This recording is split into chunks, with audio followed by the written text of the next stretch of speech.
Have you ever heard a melody that you just can't get out of your head?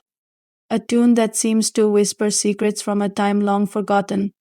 What if I told you there's a lullaby so beautiful it can soothe the most troubled soul, but so cursed it brings a final peaceful sleep from which you never wake? Today we delve into the haunting mystery of a melody known only as the Song of Ashes. The origins of this song are shrouded in folklore passed down through whispers and hushed tones in remote, forgotten villages. The story begins with a woman named Elara, a gifted musician whose voice was said to rival the nightingale's. But Elara's life was one of profound sorrow. She lost her only child to a sudden, devastating fever, and in her grief she composed a lullaby. It wasn't a song of mourning, but a song of longing, a desperate plea to join her child in a world beyond pain, a world of eternal peaceful slumber. Legend says that as Elara sang her composition for the first time, her heart simply stopped. She was found the next morning, a serene smile on her face, having seemingly drifted away in her sleep. Those who found her claimed they could still hear the faint echo of her melody in the air. The lullaby, born from immense love and unbearable loss, had become something more. It had become a vessel for her final wish, a gentle final release from worldly suffering. The song began to spread, not through written notes, but like a phantom, on the wind. It would appear to those who were at their lowest point, the heartbroken, the terminally ill, the elderly who felt their time was near. They would hear it as a soft, ethereal hum, a melody that promised ultimate comfort and an end to all their troubles.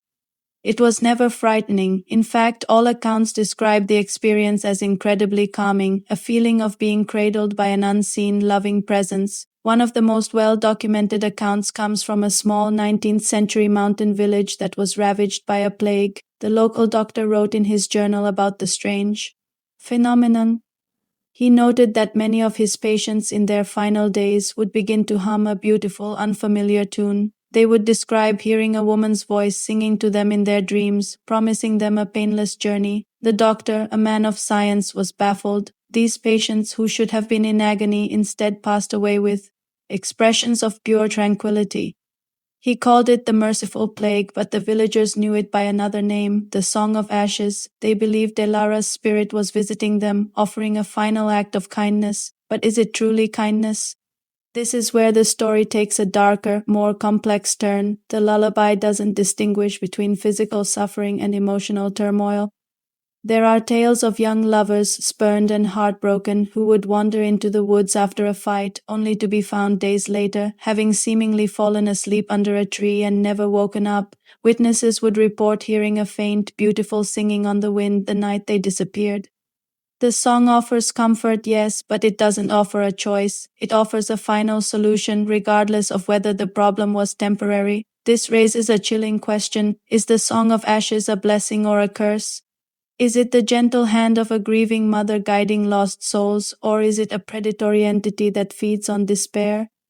Folklorists are divided. Some see it as a beautiful, albeit tragic, example of a psychopomp, a spiritual guide for the dead. They argue that the song only appears to those who, on some subconscious level, are ready to let go. It's a final, peaceful acceptance of fate. Others, however, view it with much more suspicion. They point to the stories of those who weren't physically dying but merely struggling with the temporary hardships of life. Did a young person with a broken heart truly wish for an end to everything? Or did the song prey on a moment of weakness, offering a permanent escape from a fleeting pain? This interpretation paints Elara not as a benevolent spirit, but as a tragic figure whose own grief became a consuming force, unable to differentiate between a terminal illness and a passing sorrow. Modern attempts to capture the song have all failed. Audio recordings pick up nothing but silence. Written transcriptions seem to lose their power. Laying the notes on an instrument yields just a simple, unremarkable tune. It seems the magic or the curse of the lullaby is tied directly to its ethereal nature. It must be heard from the source, from the spectral voice of Elara herself. It cannot be controlled, captured, or summoned. It comes to you. The legend of the Song of Ashes serves as a powerful, haunting reminder of the dual nature of comfort and despair. It speaks to our deepest fears about death, but also to our deepest desires for peace. It is a story that asks us what price we would be willing to pay for an end to our suffering. Would you welcome the sound of that? beautiful, cursed melody if it meant finding ultimate peace?